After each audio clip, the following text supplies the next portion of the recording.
السلام علیکم دوستو۔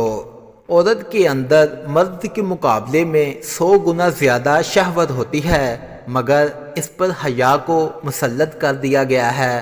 اگر مرد جلدی فارغ ہو جائے تو فوراً اپنی بیوی سے جدا نہ ہو، بلکہ کچھ دیر ٹھہرے اور پھر الگ ہو۔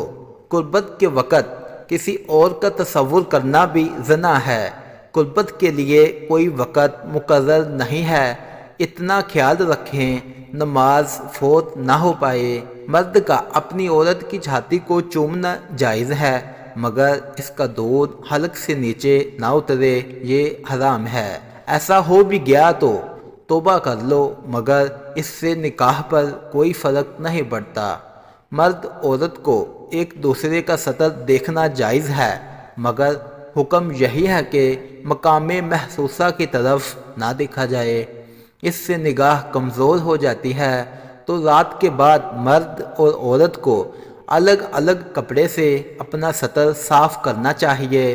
دونوں اگر ایک ہی کپڑا استعمال کریں گے یہ نفرت اور جدائی کا سبب ہے۔